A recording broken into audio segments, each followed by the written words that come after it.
وقال النبی صلی اللہ علیہ وسلم لا يؤمن احدكم حتى يكون هواه تبعا لما جئت به صدق اللہ العظیم وصدق رسولہ النبی الکریم۔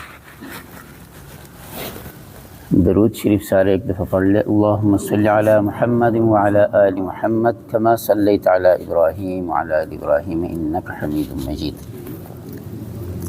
اللہم بارک علی محمد وعلی آل محمد کما بارکت علی ابراہیم وعلی آل ابراہیم انک حمید مجید۔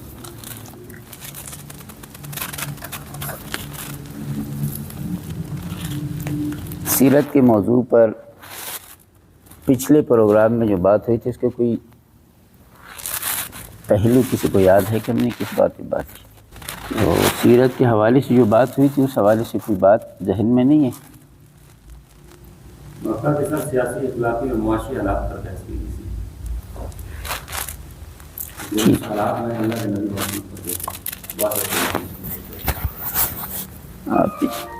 جزاک اللہ۔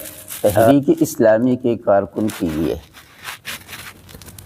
سیرت کے اوپر محسن انسانیت سے بڑھ کر کوئی اور کتاب موضوع نہیں ہو سکتی۔ اگر آپ کے پاس یہ کتاب ہے تو ضرور مطالعہ کریں، اور یہ اس انداز سے لکھی گئی ہے سیرت نگاری کہ نبی کریم صلی اللہ علیہ وسلم کا مشن کیا تھا اور دنیا میں آنے کا مقصد کیا تھا۔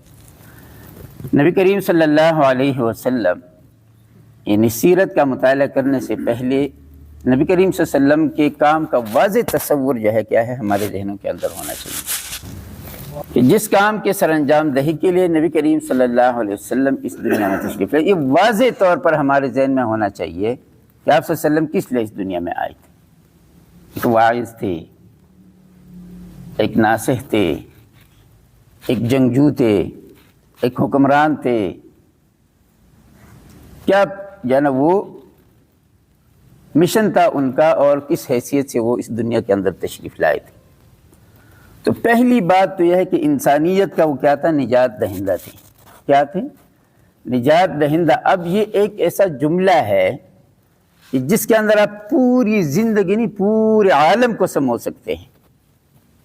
وہ کسی محدود دائرے کے لیے نہیں، محدود علاقے کے لیے نہیں، کسی خاص قوم کے لیے نہیں، پوری انسانیت کے لیے کیا ہے؟ نجات دہندہ بن کر آئے تھے۔ اور اگر آپ تاریخ کے اوپر نظر ڈالیں تو آپ کو بہت سارے لوگ ملیں گے، واعظین بھی ملیں گے، آپ کو ناصحین بھی ملیں گے، آپ کو جو ہے نا علماء بھی ملیں گے، آپ کو مقررین بھی ملیں گے، آپ کو عظیم الشان سلطنت قائم کرنے والی جرنیل بھی ملیں گے، ہلاکو خان بھی ملے گا، اور بہت سارے لوگ آپ کو نظر آئیں گے، اور بہت سارے دائروں میں انہوں نے کامیابیاں بھی حاصل کی ہوں گی، لیکن وہ کامیابیاں ایک دائرے میں ہوں گی۔ کامیابیاں کس دائرے میں ہوں گی؟ اگر کوئی جنگجو تھا تو اس نے اپنے سلطنت کے اندر اضافہ کیا ہوگا، اگر کوئی واعظ تھا تو اپنے مریدین کے اندر اس نے اضافہ کیا ہوگا، اگر وہ کوئی ناصح تھا تو اس میں بھی ایک محدود دائرہ اس کا ہوگا، اگر کوئی گدی نشین تھا تو تب بھی اس نے اس ایک محدود لوگوں کو متاثر کر کے اور محدود سوچ عطا کی ہوگی۔ اور ان تمام چیزوں کا جب آپ اس کا مجموعی نتائج کو دیکھیں گے تو کیا ہوں گی؟ جزوی طور پر ہوں گے۔ وہ نتائج کیا ہوں گے؟ جزوی طور پر ہوں گے۔ کلی طور پر آج تک کوئی ایسی تحریک، کوئی ایسی شخصیت، کوئی ایسے جنگجو، کوئی ایسا حکمران نہیں آیا ہوگا کہ جس نے زندگی کے تمام دائروں کے اندر ایک ہی کیا ہے بنیادی تبدیلی لائی ہو اور اس کو بالکل صالح اور اس کو ٹھیک کر دیا ہو۔ نبی کریم صلی اللہ علیہ وسلم انبیاء کے سوا، انبیاء علیہ السلام کے سوا نبی کریم صلی اللہ علیہ وسلم تاریخ انسانی میں ان کا جو کارنامہ ہے وہ کیا ہے؟ انہوں نے انسان کو بدلا، لیکن پوری کے پورے انسان کو بدلا، اجتماعی انسان کو بدلا۔ ایک ہوتا ہے نا انفرادی انسان کو بدل دینا، انہوں نے اجتماعی انسان کو بھی بدلا، انفرادی انسان کو بھی بدلا، اور ایک دائرے میں نہیں پورے دائروں کے اندر بدلا۔ جب تمام دائروں کے اندر بدل دیا تو آپ صلی اللہ علیہ وسلم نے اس کا رنگ پھر کہاں نظر آیا؟ اس کا رنگ پھر یہ ہے کہ اس بدلے ہوئے انسان کا رنگ جو مسجد میں نظر آتا تھا وہ بازار میں بھی نظر آیا. اس بدلے ہوئے انسان کا رنگ جب گھر کے اندر تھا تو وہ پھر کیا محاذ پر بھی نظر آیا. اس بدلے ہوئے انسان کا رنگ اگر نبی کریم صلی اللہ علیہ وسلم کے مجلس میں بھی تھا تو پھر وہ جا کر خلوت میں بھی وہی رنگ نمایاں ہوتا تھا. اور وہ پھر دیکھتے تھے کہ میں نبی کریم صلی اللہ علیہ وسلم کے مجلس میں کیسے تھا اور وہاں سے ہٹ کر میں جانے کیا ہوں. صحابہ کرام کے ہزاروں بیسوں واقعات یعنی اس بات کی نشاندہی کرتے ہیں کہ پھر انفرادی طور پر کیا ہے انسان اس نے اپنی انا نہیں، اس نے اپنی نظریے کو آگے رکھا. یہ نبی کریم صلی اللہ علیہ وسلم کو یہ امتیازی حیثیت حاصل ہے، اسی لیے خیر و شر کے تمام معیارات وہ بدل گئے، نظامی حکومتیں بدل گئی اور اخلاقی قدریں بھی بدل گئی، سب کچھ جو ہے نا زندگی کا کیا ہے سب کچھ بدل گیا. حضرت عمر رضی اللہ تعالیٰ عنہ مسجد نبوی کے اندر بیٹھے ہیں، حضرت علی رضی اللہ تعالیٰ عنہ ان کے ساتھ. محاذ سے مال غنیمت آتا ہے تو ایک ایک چیز جو ہے کیا ہے اس کے اندر لکھی ہوئی ہے اور تفصیل اتنی گہرائی میں ہے کہ اگر سوئی ملی ہے تو کہتے ہیں فلاں جگہ سے ہمیں سوئی ملی، اور اگر کوئی رسہ مل گیا ہے تو اس کی تفصیل لکھی ہوئی ہے کہ ہمیں یہ رسہ مل گیا، اور وہ لسٹ کے مطابق مسجد نبی کے اندر اس سارا سامان موجود ہے. حضرت عمر فاروق رضی اللہ تعالیٰ عنہ کی آنکھوں سے آنسو نکل آئے. کیوں؟ ان کو اپنا ماضی یاد تھا.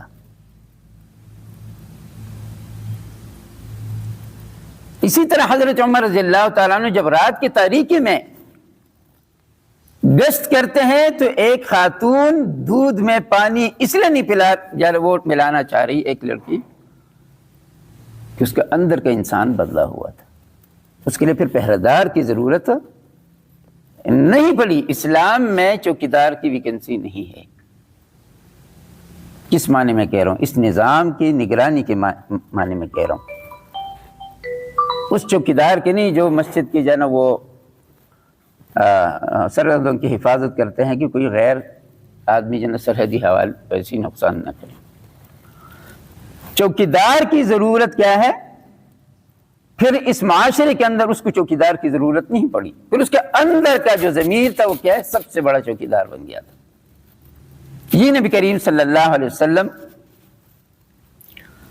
کا کارنامہ ہے. اور تجارت بھی ہو رہی تھی، شادی بیاہ بھی ہو رہی تھی، لین دین بھی ہو رہا تھا، مجلسیں بھی ہو رہی تھی، اور لیکن اس پر غلبہ کس چیز کا تھا؟ خواہشات نفس کا، کہ بس میری زیادہ سے زیادہ میری خواہشات پوری ہو جائیں. اس لیے شراب اور کباب اور دوسرے خواہشات نفس کے اڈے بھی تھے، ایسے گھر بھی تھے جن کے اوپر جھنڈے لگے ہوتے تھے، وہاں پر لوگ اپنی جنسی خواہشات کے لیے جاتے تھے. کوئی معیوب بات نہیں تھی. یہ پچھلی دفعہ میں نے آپ کو کہا تھا کہ نکاح کی 3 طریقے رائج تھے، یاد ہے؟ تو اس میں یہ ہے کہ یہ ساری چیزیں جانا جب وہاں تھی تو نبی کریم صلی اللہ علیہ وسلم ایسے حالات میں آئے، اور پھر سیاسی لحاظ سے، اخلاقی لحاظ سے، حکومتی لحاظ سے کسی کو کوئی فکر نہیں تھی. کوئی ٹیکس لے رہا تھا، کوئی کیا کر رہا تھا، کوئی کیا کر رہا تھا، تو اس کو یہ فکر نہیں تھی کہ میں جب یہ کر رہا ہوں، اور پھر صرف مکہ کے دائرے کے اندر نہیں، جو ارد گرد کے سلطنتیں تھی، روم اور ایران اور فلاں اور فلاں، ان کا منشور بھی یہی تھا کہ باج گزاری، بیگار لینا عوام سے اور ان سے ٹیکس وصول کرنا اور زیادہ سے زیادہ جزیہ لے لینا اور اپنی خزانے بھر دینا اور اپنی عیاشی کے اندر. ان کو اس بات سے کوئی جانا بہت کیا سروکار نہیں تھا کہ جانا کیا ہے، باہر کیا ہو رہا ہے اور عوام پر کیا بیت رہی ہے اور عام کس حالت میں رہ رہے.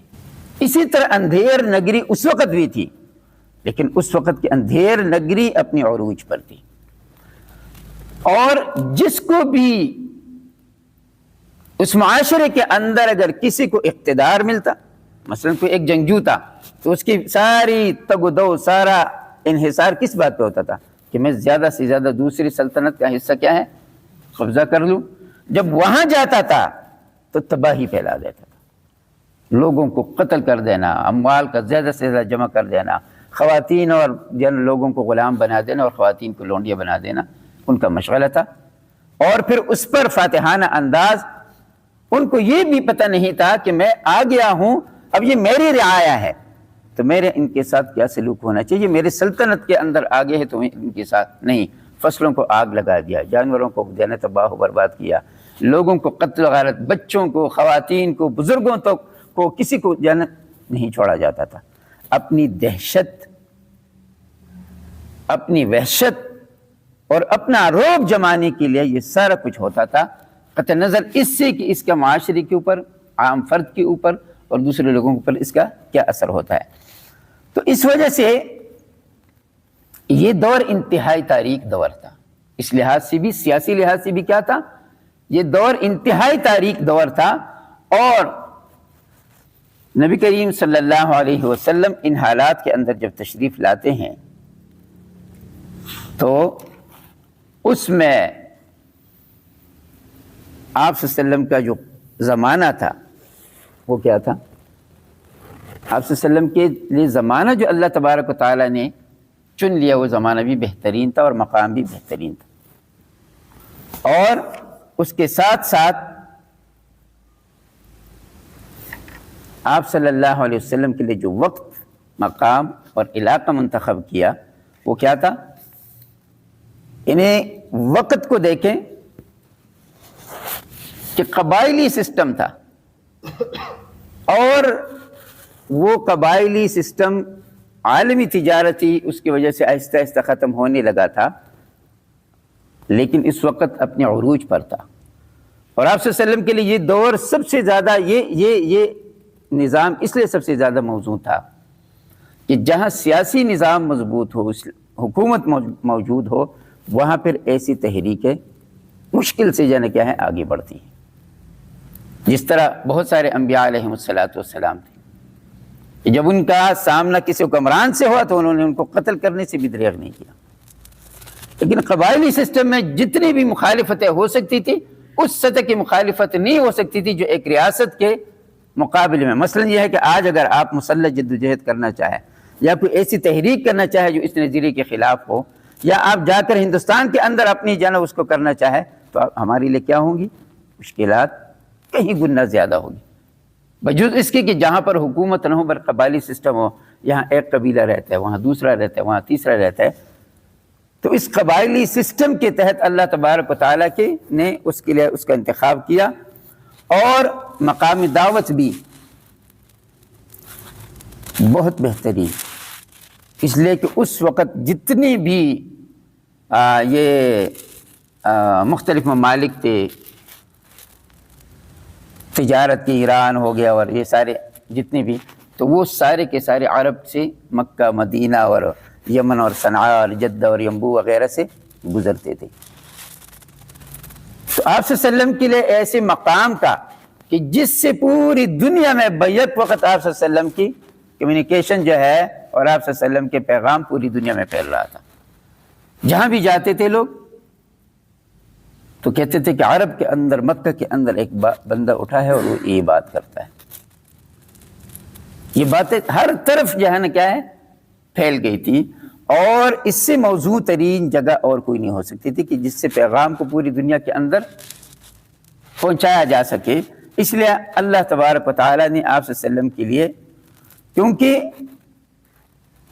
اس ایسے وقت کا اور ایسے علاقے کا انتخاب کیا، تو اس میں پھر اللہ تبارک و تعالیٰ نے آسانیاں بھی پیدا کی۔ ایسی آسانیاں نہیں ہیں کہ بس آپ صلی اللہ علیہ وسلم نے اعلان کیا اور بس سارے لوگ آپ کے گرد جمع ہوئی۔ مخالفتیں جو ہے اپنے عروج پر تھی، آپ صلی اللہ علیہ وسلم کو اپنے گھر بار چھوڑنا پڑا، لیکن جو ایک ریاست کی مخالفت ہوتی ہے، کیونکہ نجاشی کے دربار میں جب گئے مہاجرین، پہلا ہجرت قافلہ جب گیا اور مشرکین پیچھے سے پہنچ گئے، اور انہوں نے نجاشی کے دربار میں کہا جی کہ آپ کی سلطنت میں ہمارے کچھ باغی لوگ آئے ہوئے ہیں، آپ ان کے لیے نا ہمارے حوالے کر دیں۔ تو نجاشی حکمران تھا نا، اس نے ان لوگوں کو دربار میں حاضر کیا۔ تو اللہ تعالیٰ کی طرف سے کرم تھا اور اللہ تعالیٰ کی طرف سے ان کے اوپر رحم کہ وہ نرم دل تھا، ظالم نہیں تھا. تو ان سے جب اگر وہ خدا نخواستہ سخت مزاج اور بالکل جو ہے نا ایک جابر ہوتا تو کہتا کہ بھائی ان کو یا تو قتل کر دو یا ان کو قید کر دو یا ان کو باندھ کر ان لوگوں کے حوالے کر دو. تو میں نے کہا نا کہ قبائلی سسٹم کے اندر یہ گنجائش موجود تھی، وہ ریاست کے اندر نہیں تھی. تو اس کی پہلی جھلک وہاں ہمیں نظر آ رہی ہے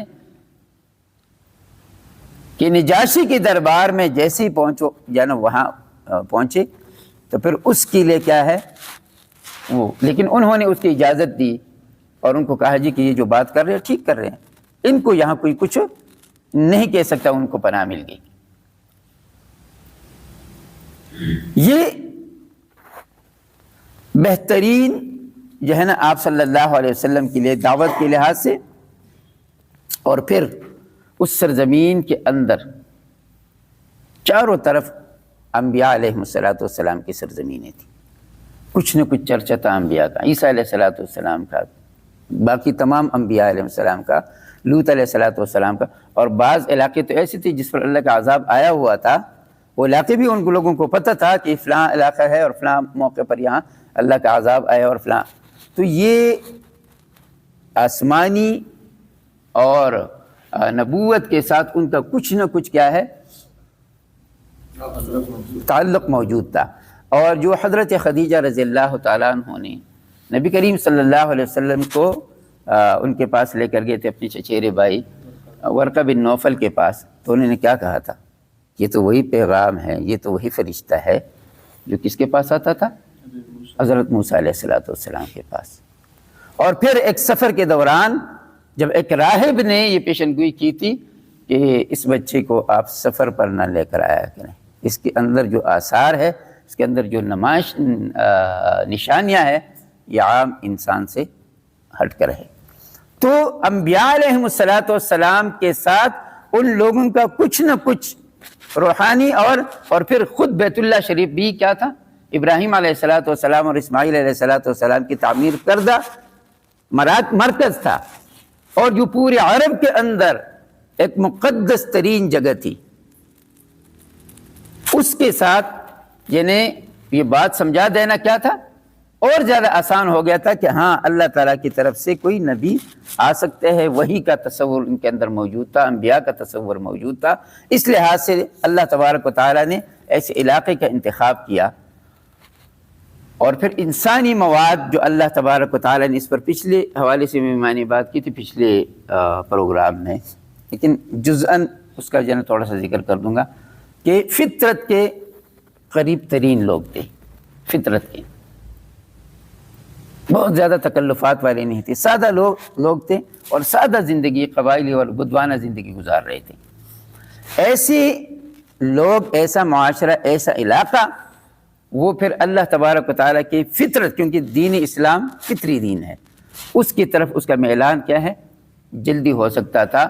اور اس میں پھر وہ چیزیں اگرچہ لوگوں کے ذہنوں کے اندر تو تھی کہ بھائی لشکر کیوں نہیں ہے اور آگے پیچھے فرشتے کیوں نہیں ہے، لیکن جو روم اور ان کے بادشاہوں کا جاہ و جلال تھا وہ یہاں نہیں تھا. عرب کا جو کسی قبیل کا جو سردار ہوتا تھا وہ بھی ان کے ساتھ ہی بیٹھ کر کھاتا تھا اور بیٹھ کر چلتے تھے اور ایک ہی ساتھ ایک دوسرے کے محفلے میں شریک ہوتے تھے. تو اس لیے آپ صلی اللہ علیہ وسلم کو جو انسانی مواد دیا گیا ان کے اندر بہت ساری خوبیاں تھیں. یعنی ایک ایمان اور جاہلانہ طور پر اور اخلاقی لحاظ سے، جس طرح میں نے پہلے کہا کہ آپ ان کو بدترین دور کہہ سکتے ہیں، لیکن جہاں کچھ انسانی اقدار ہیں، جرت ہے، بہادری اور مہمان نوازی اور سادگی، اور ان کے اندر یہ بھی تھا، ایفاء عہد بھی تھا کہ اپنی بات پر ڈٹ جاتے تھے. اور پھر یہ بھی تھا کہ جس چیز کو اختیار کرتے تھے ببانگ دول منافقانہ رویہ نہیں ہوتا تھا، کہ جو کچھ بھی اختیار کرتے تھے کہتے میں اس بات کا قائل ہوں اور تم کون ہو مجھے دوسری طرف پھیرنے والے. پھر اس پر اپنا سب کچھ کیا ہے، اسی لیے تو چھوٹی چھوٹی بات تم پر لڑائی ہوتی تھی کہ میں آپ کی کیوں بات مانوں. خودداری اپنے عروج پر تھی. تو ایسی قوم کو سمت دینے کی ضرورت تھی۔ کیا تھا؟ سمت دینے کی ضرورت تھی، اور ان کی اصلاح کے لیے بہت سارا کیا تھا، اس کے اندر گنجائش موجود تھا کہ ان خوبیوں کو مثبت کام میں ڈال کر پھر کیا ہے، انہوں نے دنیا کے اندر وہ کارنامہ سر انجام دیا جو بہت کم وقت میں اور بہت اچھے انداز میں انہوں نے۔ حالانکہ اگر کوئی یہ قوم سخت مزاج اور ان خوبیوں سے جانا کیا ہے بالکل جاہلانہ، ہر لحاظ سے جاہلانہ جانا طریقے پر آگے ہوتی، تو پھر ان کی اصلاح کرنا کیا ہے، مشکل ہوتا تھا، اور پھر اصلاح کی تعریف سے بھی آشنا تھے۔ مظلوموں کی بات بھی ہوتی تھی۔ حضرت خدیجہ رضی اللہ تعالیٰ عنہا نے آپ صلی اللہ علیہ وسلم کو کیا کہا تھا جب پہلی وحی آئی اور آپ صلی اللہ علیہ وسلم گھبرائے ہوئے تھے؟ یہی کہا تھا نا کہ آپ، یہ تو نہیں کہا تھا کہ آپ بہت زیادہ پرہیزگار ہے اور آپ مراقبے کر رہے ہیں اور آپ نہ کریں، نہیں،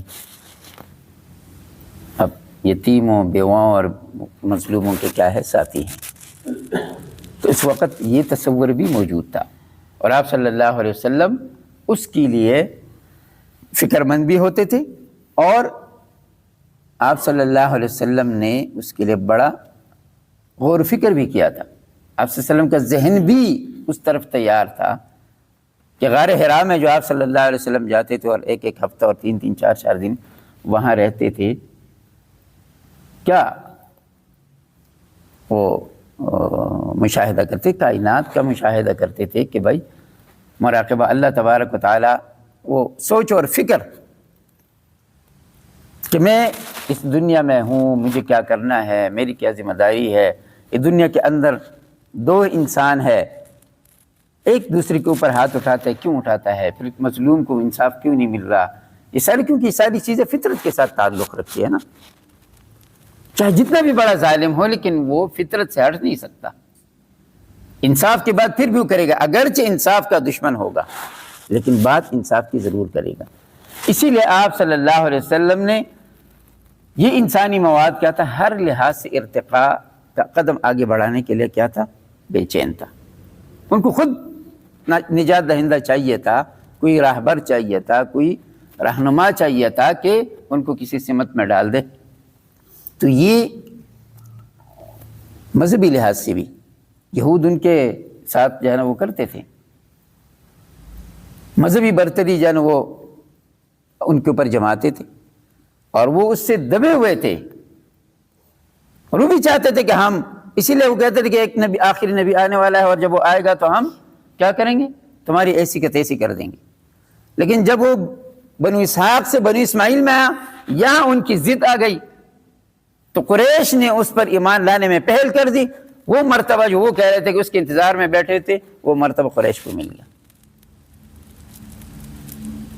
تو اس کا مطلب یہ ہے کہ ان کے اندر پیاس موجود تھی، اور وہ کچھ اصلاحی طور پر آگے بڑھنے کے لیے تیار تھے، لیکن کوئی بندہ ان کو ایسا نہیں مل رہا تھا کہ ان کی رہنمائی کرتا۔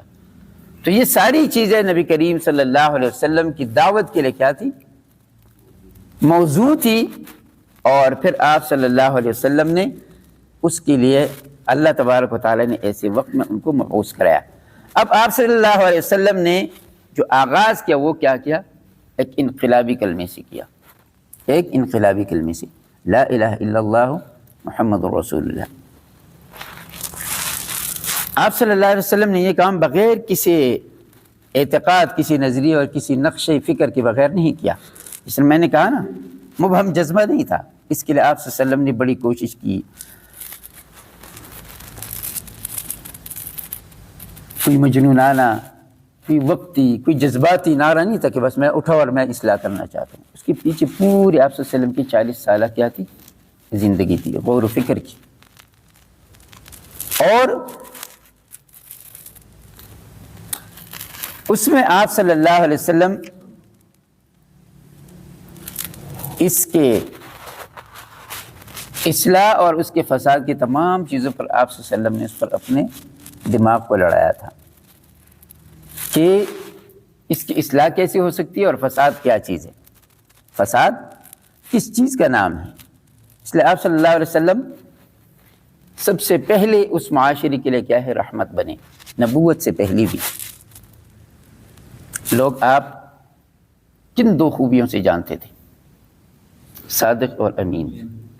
یا آپ صلی اللہ علیہ وسلم نے اپنے کردار سے ان کے سامنے یہ خوبیاں رکھ دی، پھر ان دو خوبیوں کی وجہ سے اور آپ صلی اللہ علیہ وسلم کی اپنی سیرت کی وجہ سے کم عمری میں بھی آپ صلی اللہ علیہ وسلم کو جو مقام حاصل تھا وہ وہاں کے سرداروں کو بھی حاصل نہیں تھا۔ اور اس کی ایک جھلک جو ہے، جو خانہ کعبہ کی تعمیر کے وقت حجر اسود کے رکھنے کا جو معاملہ آیا تو لوگ لڑ پڑے، اور ہو سکتا ہے کہ اس پر خونریزی سالہ سال چلتی، لیکن کسی نے کہا جی کہ جو صبح سویرے بیت اللہ میں حرم شریف میں آئے گا وہ فیصلہ کرے گا کہ کیا کرنا چاہیے۔ اب اگر کسی اور قبیلے کا بندہ آ کر کہتا تو کہتے بس سب سے پہلے میں آیا ہوں، ہمارے قبیلے کو یہ پتھر رکھنا چاہیے، بات پھر بھی نہ بنتی۔ نبی کریم صلی اللہ علیہ وسلم جب تشریف لائے تو انہوں نے ایسا حل، اور سب کی زبان پر ایک ہی جانا نعرہ کہ اب جو فیصلہ یہ کریں گے وہ سب کو قابل قبول بھی ہوگا اور وہ مبنی پر انصاف بھی ہوگا اور سب اس پر راضی بھی ہوں گے۔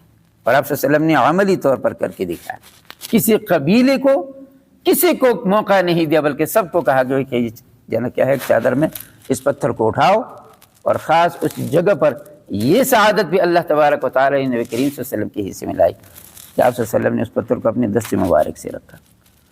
تو یہ اللہ رب العالمین کا کرم تھا، اور اس کے پیچھے آپ صلی اللہ علیہ وسلم کی سیرت تھی۔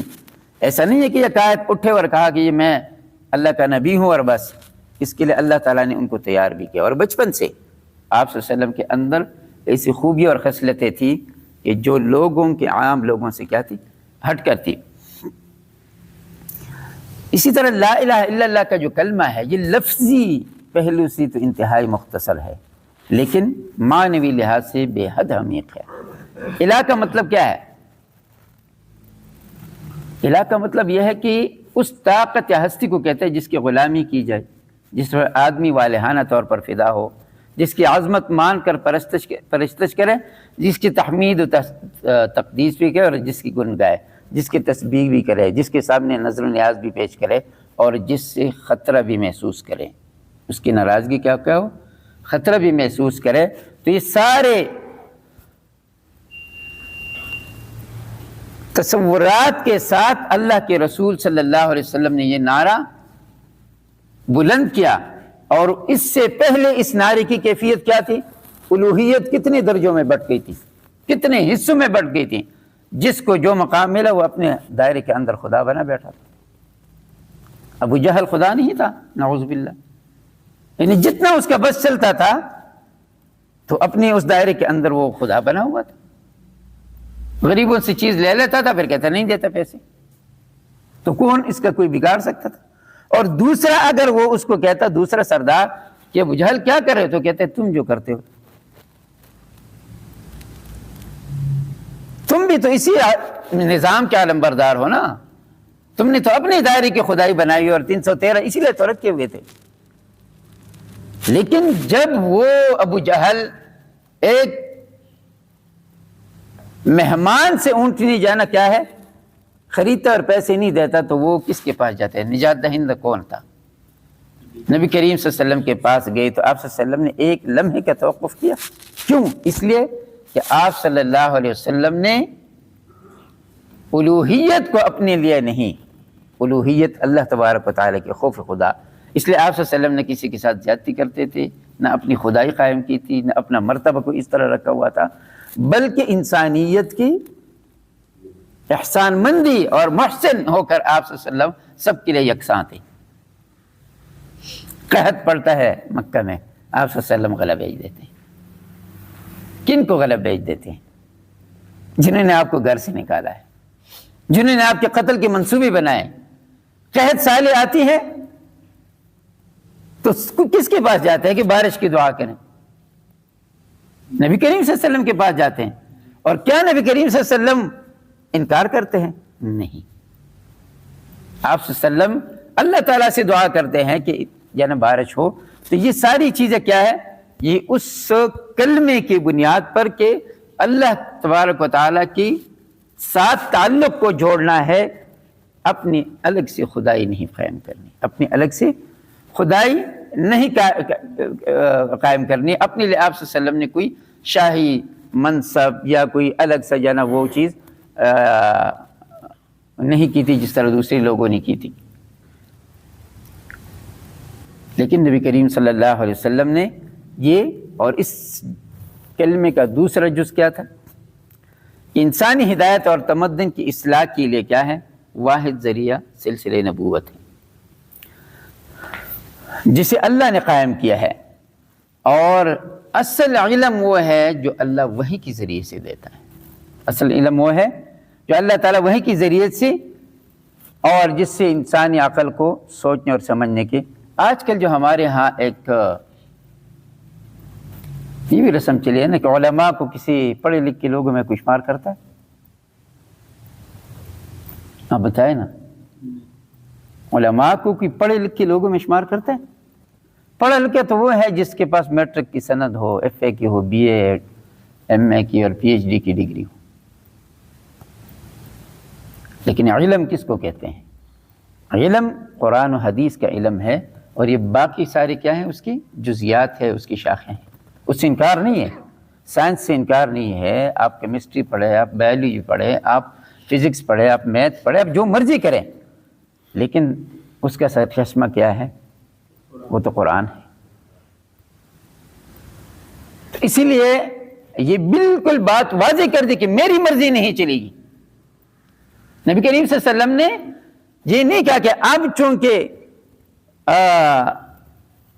میں ہی ہوں تو جو میں کچھ کہوں گا۔ آپ صلی اللہ علیہ وسلم نے اپنے آپ کو وحی کا پابند کر دیا، اور نبی کریم صلی اللہ علیہ وسلم وحی کے پابند تھے۔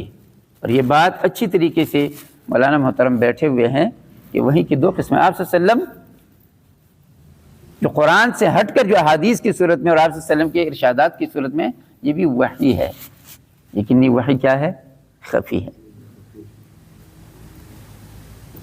یہ وحی مطلوع نہیں ہے، غیر مطلوع ہے، جس کی تلاوت نہیں کی جاتی۔ لیکن آپ صلی اللہ علیہ وسلم نے کبھی اللہ تعالیٰ کی، اور اللہ تعالیٰ القاء کر دیتے تھے آپ صلی اللہ علیہ وسلم کے دل میں، تبھی وہ بات کر دیتے تھے۔ تو اس لیے اللہ تبارک و تعالیٰ نے یہی کلمہ دیا، اور اسلام میں داخلے کے لیے کیا ہے؟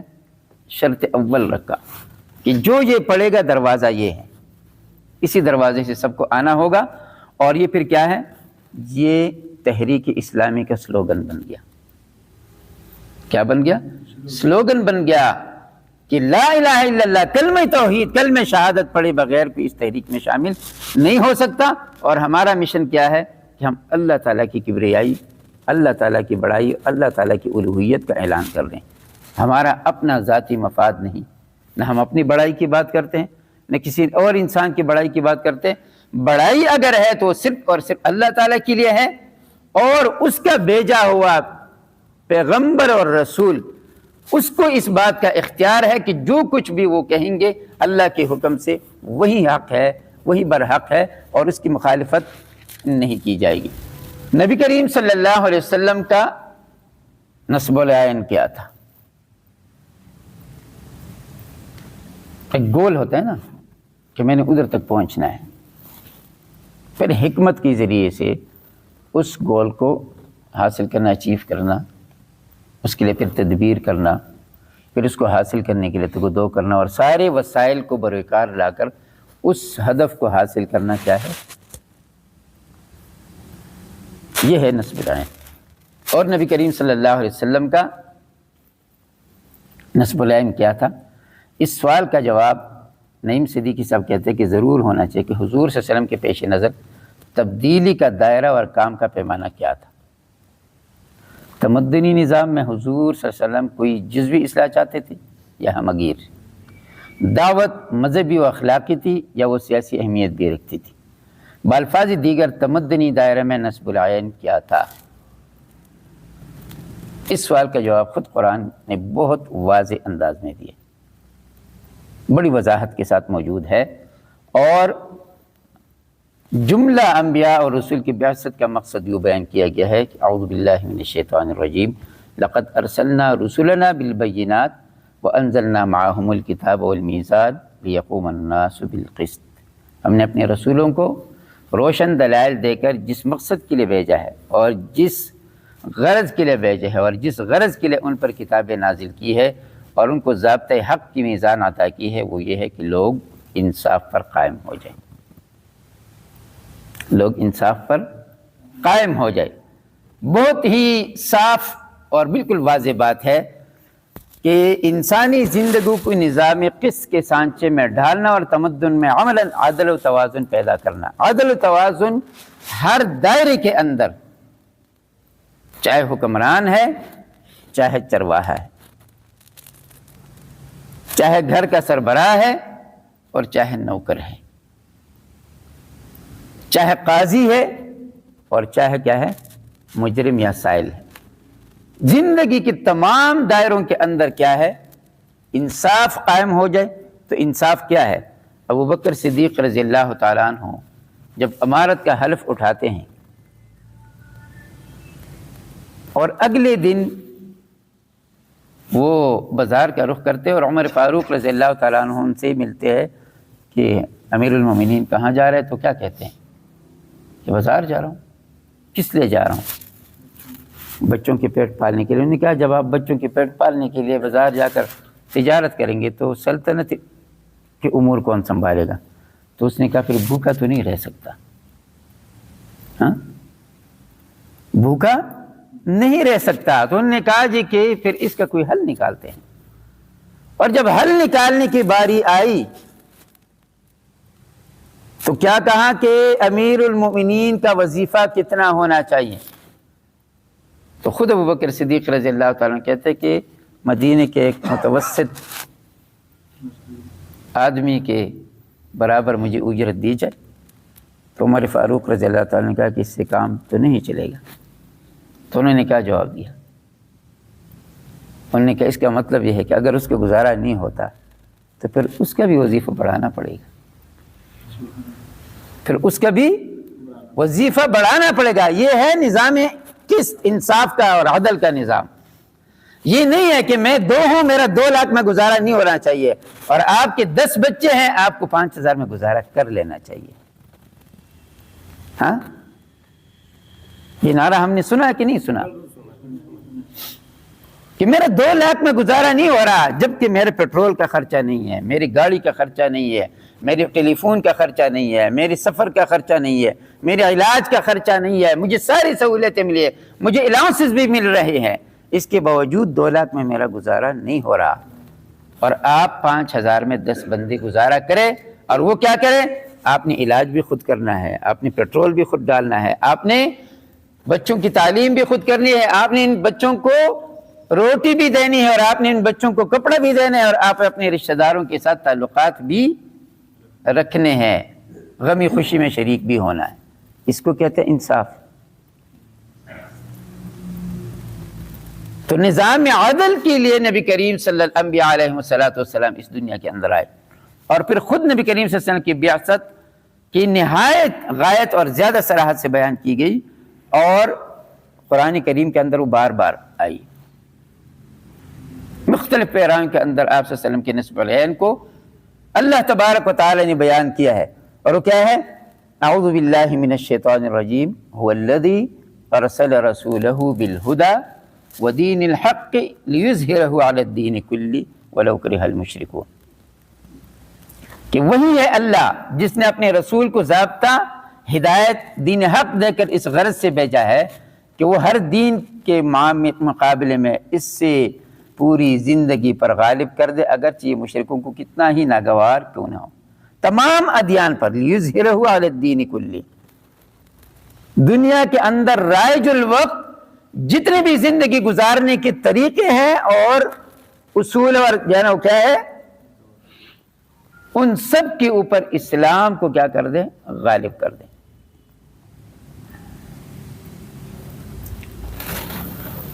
یہ ہے نبی کریم صلی اللہ علیہ وسلم کا نصب العین۔ اور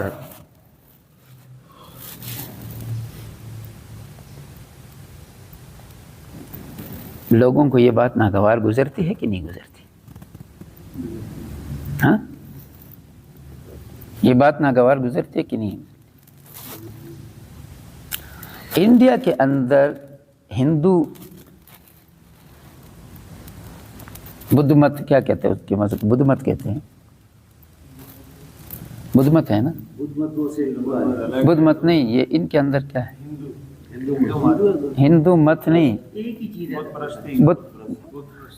بدھ مت، اور یہ قریب ہے، تقریبا بدھ مت یہ ہاں؟ وہ تو ان کا عبادت گاہ کا نام ہے، وہاں نماز پر پابندی ہے؟ پابندی ہے وہاں؟ نہیں۔ امریکہ میں پابندی ہے؟ کلنٹن جو ہے جب وہ صدر تھا تو اس نے وائٹ ہاؤس میں تراویح کا اہتمام کیا تھا، کیا تھا؟ اور ہم بڑے خوش ہوئے کہ کلنٹن بڑا اچھا آدمی ہے، تراویح کا اہتمام کیا۔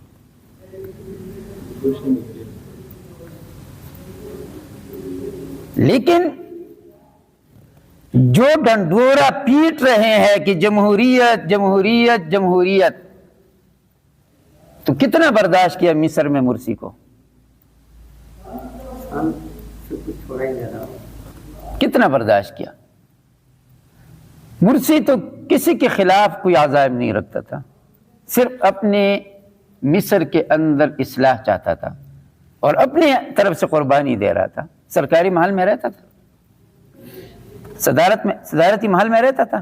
نہیں، صدارتی محل میں نہیں گیا تھا، وہ اپنی فلیٹ میں رہتا تھا۔ اور جو مصر حکمران کے وہ ہے تو کیوں اس کو قبول نہیں کیا گیا؟ آج سعودی عرب کے اندر اگر کوئی اصلاح کی بات کرتا ہے تو بات اس کی ختم ہوتی نہیں ہے، اور اس اٹھا نہیں لیا جاتا، اگلی جہان پہنچا دیا جاتا ہے۔ کیوں؟ اس لیے کہ ہماری بہت بڑی غلط فہمی ہے کہ سعودی عرب میں اسلامی نظام ہے۔ یہاں بھی ہے کسی کو کہ نہیں؟ اسلامی نظام ہے سعودی عرب میں؟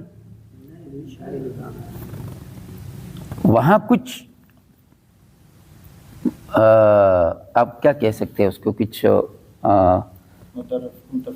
متفرقات کے اوپر جو ہے وہ تو ہے، مثلا جس طرح نظام الصلاۃ ہے، ابھی تو بھی اس میں شاید کچھ نرمی کر دی گئی ہے، لیکن نظام الصلاۃ ان کا کیا ہے، یہ ایک خوبی تھی، جو خوبی ہے اس کو خوبی مان لینی چاہیے، یا کچھ حدود ہے، یا کچھ اس طریقے سے باقی چیزیں ہے۔ اس کے علاوہ چوری کا معاملہ ہے یا منشیات وغیرہ کی، یا اس طرح کی کچھ۔ لیکن میں آپ کو دعوے سے کہتا ہوں، اور میں آپ کو ایک اور بات کر دیتا ہوں جس سے آپ حیران ہو جائیں گے اگر آپ نے اس سے پہلے نہیں سنی تو۔ اکنا کے صدر آئے تھے، اکنا اسلامک سرکل آف نارتھ امریکہ کی ایک تنظیم ہے، جماعت اسلامی کی، اکنا کے نام سے مشہور ہے۔ آپ میں سے کسی نے ہیلپنگ ہینڈ جو ہے نا، ہیلپنگ ہینڈ، اس کا نام سنا ہے؟ یہ اس کا ذیلی ادارہ ہے، اکنا کا ذیلی ادارہ ہے۔ اس کے صدر آئے تھے، تو میرے ضلع محترم نے اس کے ساتھ عشائیہ کے لیے ہماری ضلعی نظم کے ساتھ میٹنگ رکھی تھی، تو انہوں نے کہا کہ یہ جو مجاہدین یا اقامت دین کی جدوجہد کرنے والے لوگ ہیں، چاہے مصر میں ہے، چاہے عرب ممالک میں ہے، چاہے پاکستان میں ہے، چاہے بنگلہ دیش، دنیا کی پوری اس میں، انہوں نے کہا ان کے خلاف جو فنڈ استعمال ہوتا ہے، آپ لوگوں کو پتہ ہے یہ کون دیتا ہے؟ یہ ہمارے مسلم حکمران دیتے ہیں، دیتے امریکہ کو ہے اور وہاں سے ریلیز ہوتا ہے، براہ راست دے نہیں سکتے۔ کیوں؟ کہ ان کو اپنی بادشاہت برقرار رکھنے کے لیے ایسا کرنا ضروری ہے، اپنی بادشاہت برقرار رکھنے کے لیے یہ ضروری ہے۔ اور میں آپ کو دعوے سے کہتا ہوں کہ سعودی عرب کا شاہی خاندان کا جو خرچہ ہے، شاہی خاندان کا، وہ امت مسلمہ کے تمام غرباء کی غربت ختم کرنے کے لیے کافی ہے، اگر میں مبالغہ نہیں کر رہا تو۔ ہاں، ان کے جہاز کی سیڑھیاں جو ہیں کیا ہے؟ سونے کی ہیں۔ جہاز میں جن سیڑھیوں سے وہ نیچے اترتے ہیں وہ بھی کیا ہے؟ ٹوائلٹ بھی سونے کا ہے، تو آپ کیا کہتے ہیں کہ یہ معاشی تقسیم ہے؟ اسلام کا معاشی نظام تو یہ نہیں ہے، اس لیے جہاں بھی نظام کی بات کی جائے گی وہاں اس کو کچلا جائے گا۔ جماعت اسلامی کو کیوں نہیں آنے دے رہے؟ اب کیا کہتا ہے کہ جو 70 کے انتخابات تھے، تو آج کل جو ہے نا وہ اب یہ بات تو زبان سے عام ہے کہ اگر اس وقت فیئر الیکشن ہوتے تھے جماعت اسلامی تو کلین سویپ کرنے والی تھی، لیکن انجینئر۔ اور اگر کسی کو اس بات کے اندر شک ہے تو کراچی کے انتخابات دیکھیں نا، ابھی بلدیات، کراچی کی بلدیاتی انتخابات، ہمارے پاکستانی انتخابات تو سارے اسی طرح۔ لوگ کہتے ہیں جماعت اسلامی کو لوگ ووٹ نہیں دیتے، جماعت اسلامی کو لوگ ووٹ دیتے ہیں، وہ ووٹ سامنے نہیں آتے۔ یہ تو سوشل میڈیا کی مہربانی ہے۔ ظاہر بات ہے یہ اپنی طرف سے چالیں چلتے ہیں تو اللہ تعالیٰ تو ان ساری چالوں کو ناکام بنا دینا۔ ایک ہی دفعہ تو ان کا جنم وہ کیا ہے، پردہ چاک ہونے والا ہے، اور ابھی آہستہ آہستہ سارے ننگے ہو رہے ہیں۔ تو جو یہ مشن لے کر اٹھے گا ان کو ٹھنڈے پیٹوں برداشت نہیں کیا جائے گا۔ نبی کریم صلی اللہ علیہ وسلم نے یہ نعرہ لگایا تو سگے چچا ابو لہب، ابو طالب، ابو جہل اور سارے، ابو طالب مخالفت میں نہیں آئے لیکن باقی کسی نے کوئی کسر چھوڑی؟ کوئی کسر نہیں چھوڑی اور کوئی کسر چھوڑے گا بھی نہیں۔ مولانا مودودی رحمۃ اللہ علیہ کا ایک بہترین قول ہے، وہ کہتے ہیں جب آپ دین کے راستے پر چلے اور باطل کو آپ سے خطرہ محسوس نہ ہو اور کوئی آپ کے راستے میں روڑ نہ اٹکائے، سمجھ لو کہ تمہارے راستے میں کھوٹ ہے، اپنے راستے پر دوبارہ نظر ثانی کر لو، کہیں پر غلطی کر رہے ہو، ورنہ تم حق کے لیے بات کرو اور کوئی مخالفت میں نہ، یہ ہو ہی نہیں سکتا۔ اسی لیے مولانا مودودی رحمۃ اللہ علیہ کو کہا گیا جی کہ بڑی آفر آئی۔ ایوب خان صاحب جو ہے ایک ڈیلیگیشن کے ساتھ ان کا تعین ہوا، کہتے مولانا آپ علمی شخصیت ہے اور آپ کے لیے ہم بہت زیادہ جانا کہ یونیورسٹی بنا دیتے ہیں اور جتنا فنڈ آپ کہتا ہے وہ ریلیز ہوگا اور اس کا آڈٹ بھی نہیں ہوگا، اس کا آڈٹ بھی نہیں ہوگا، اور آپ جس طریقے سے اس کو جانا چلانا چاہتے چلائے، آپ ایک علمی شخصیت اور علمی کام کرے۔ مولانا مودودی رحمۃ اللہ علیہ کو نے بہت بڑی بصیرت دی تھی اللہ تعالیٰ نے، تو انہوں نے کہا جی میں ایک درویش آدمی ہوں، مجھے اپنے طریقے پر کام کرنے دیں، میں ان چکر میں نہیں پڑتا۔ تو جو سامنے بیٹھے ہوئے تھے وہ بھی ٹاکے تو نہیں تھے، جب بات نہیں بنی تو پھر ایک نے کہا جی کہ پھر ہمیں اور بھی طریقے آتے ہیں، تو مولانا مودودی رحمۃ اللہ علیہ نے بلا جھجک کہا تم نے بہت غلط اندازہ لگایا ہے، تمہیں بہت غلط اندازہ لگایا ہے، میں تمہاری اس دھمکی کو جوتے کی نوک پر رکھتا ہوں۔ پھر ایوب خان نے، مولانا مودودی رحمۃ اللہ علیہ نے، ایوب خان نے کہا جی کہ مولانا محترم میری ایک گزارش ہے کہ اس بات کو بس آپ کسی کو بتائیے گا نہیں۔ تو جب تک ایوب خان زندہ تھے مولانا مودودی رحمۃ اللہ علیہ نے یہ بات کسی کو نہیں بتائی۔ اسی لیے تحریک اسلامی کو پہلے دن سے لوگوں کو پتہ تھا کہ یہ کس بنیاد پر اٹھی ہے اور پھر کس طریقے سے لوگوں کو ورغلایا گیا کہ اس کے خلاف کیا ہے، فتویٰ بازی کرو۔ لیکن مولانا مودودی رحمۃ اللہ علیہ نے انتہائی ٹھنڈی پیٹوں، میں آپ مولانا مودودی رحمۃ اللہ علیہ کو جب پڑھتا ہوں تو مجھے اتنی حیرت ہوتی ہے کہ اتنا صبر اور اتنا ضبط کسی انسان کے اندر ہو سکتا ہے۔ نبی کریم صلی اللہ علیہ وسلم تو نبی تھے اللہ تعالیٰ کے، اور اس کے پر تو کوئی بات کی نہیں جا سکتی نا آپ صلی اللہ علیہ وسلم کی سیرت اور آپ صلی اللہ علیہ وسلم کا، لیکن آپ صلی اللہ علیہ وسلم کے ایک امتی، اور وہ بھی 1400 سال بعد کے ایک امتی کو اللہ تبارک و تعالیٰ اتنا صبر عطا کر دیتا ہے۔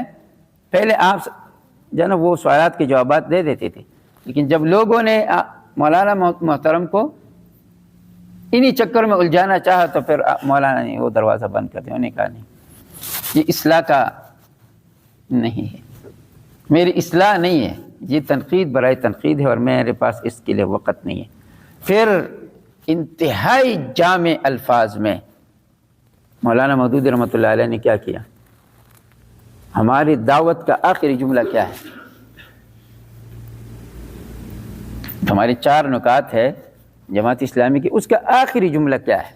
جو اسلام میں روڑے اٹکائے وہ خدا کے ہاں اپنا جو اس دعوت کو حق سمجھے وہ اس کام میں ہمارا ساتھ دے، اور جو روڑے اٹکائیں وہ خدا کے ہاں اپنا جواب سوچ لے۔ ہمیں کوئی ٹینشن نہیں ہے، ہماری مخالفت آپ کرتے ہیں، کرتے رہیں، آج تک کرتے رہے ہیں، خود ہی تھک گئے، خود ہی تھک گئے۔ اسی لیے نبی کریم صلی اللہ علیہ وسلم کا مشن کیا تھا؟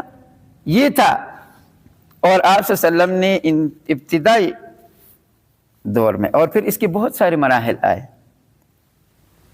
اگر آپ صرف ایک خانقاہیت کا نظام اور کچھ اور جو ہے نا وہ اپنے پیری مریدی، اپنی وعظ، اپنی نصیحت، یہ ساری چیزیں یعنی اگر اس کا مقصود ہوتا تو پھر جو ڈیلیگیشن آیا تھا ابو طالب کے پاس، پھر آپ صلی اللہ علیہ وسلم کوئی کمپرومائز کر لیتے ہیں نا، ہاں؟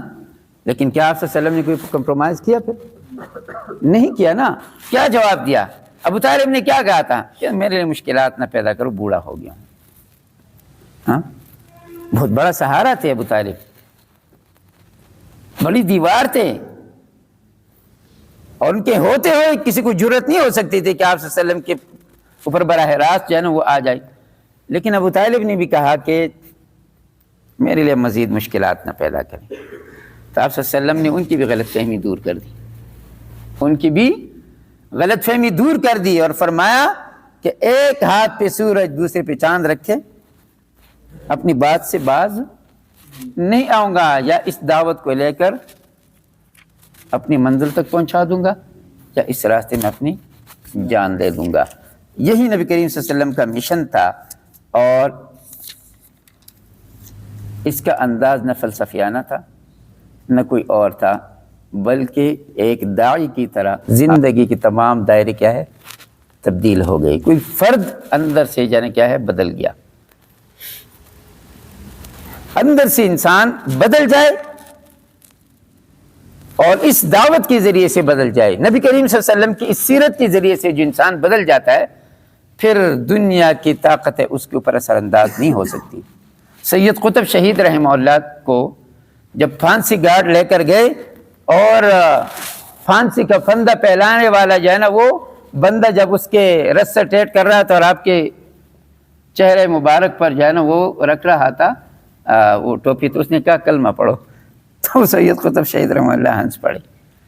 اس نے کہا جس کلمہ کو تم روٹی کمانے کا ذریعہ بنایا ہوا ہے، بابا میں اس کلمے کے لیے جان دے رہا ہوں، تو مجھے کلمہ پڑھا رہے ہو۔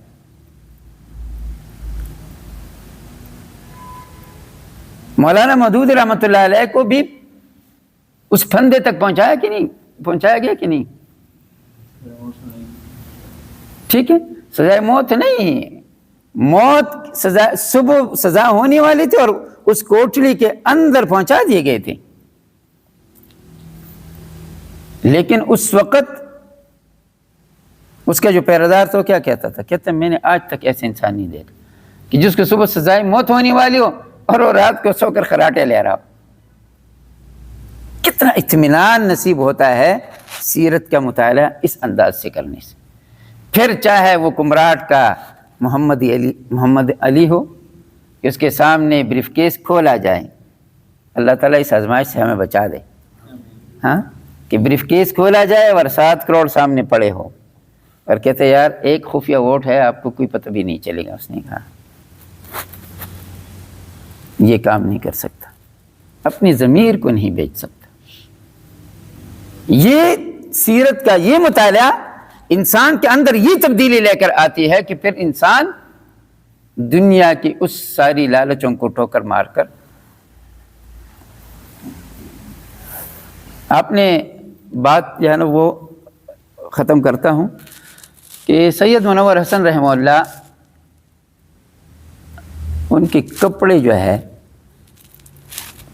وہ انتہائی صاف ستھرے اور دھلے ہوئے ہوتے تھے، یعنی ان کے اوپر ذرہ برابر بھی جو ہے نا وہ میل نظر نہیں آتی تھی۔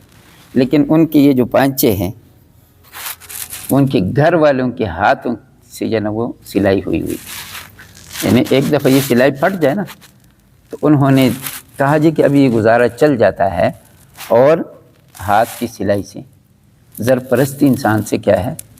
ختم ہو جاتی ہے۔ اور یہ جو جوتے تھے، آپ ان کے سیکرٹری جنرل کی حیثیت سے تصاویر دے کے وہی جوتا آپ کو نظر آئے گا،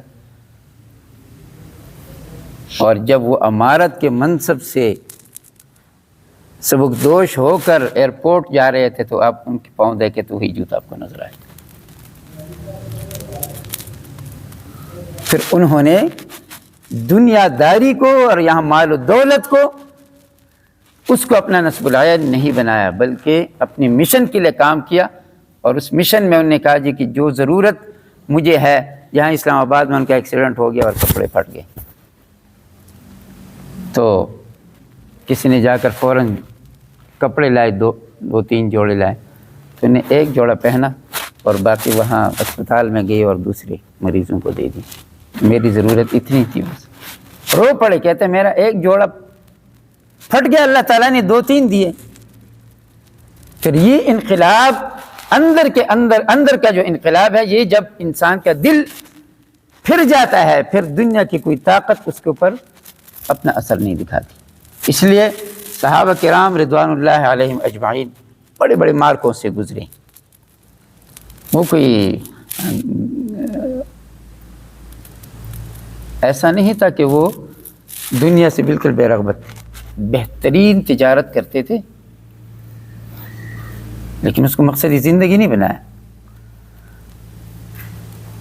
خوشحالی آئی تھی اور سب کچھ تھا، لیکن ان کے اندر اللہ رب العالمین کا خوف تھا، اور کسی بھی جگہ پر وہ دنیا کے کسی بھی معاملے میں، چاہے منصب عمارت ہو، قضا کا ہو، اور کسی کوئی اور منصب ہو، تو یہ انہوں نے پھر اپنا سب کچھ جو ہے نا کیا ہے اسی نظریے کے تحت کر دیا، اور آپ صلی اللہ علیہ وسلم نے پوری تمدنی شعور کے ساتھ انسان کے اندر کامل تبدیلی لائی۔ اس لیے کہ آپ صلی اللہ علیہ وسلم مکمل دین کے برپا کرنے کے لیے کیا ہے اٹھے تھے، اور نہ آپ صلی اللہ علیہ وسلم نے یہ کیا کہ نہ درویش، نہ صوفی، نہ اپنے مرید تیار کیے، بلکہ تحریک کا کارکن تیار کیے۔ کیا کیا؟ تحریک کے کارکن تیار کیے، اور پھر بہترین تنظیمی رشتے میں ان کو باندھ کر ان کو میدان میں اتارا، اور پھر یہ بھی نہیں کہا کہ تبلیغ پہلے یہ مرحلے مکمل ہو، سارے لوگ مسلمان ہو جائے، اس کے بعد ہم کوئی اسلامی ریاست کی بات کریں گے یا خود بخود اسلامی ریاست وجود میں آ جائے گا۔ یہ نظریہ بھی نہیں۔ مدینہ پہنچتی ہی جو میسر قوت تھی، اس میسر قوت کو فوراً وہاں کی اصلاح کے لیے استعمال کیے، اور پھر وہاں پر ریاست کی بنیاد ڈال دی۔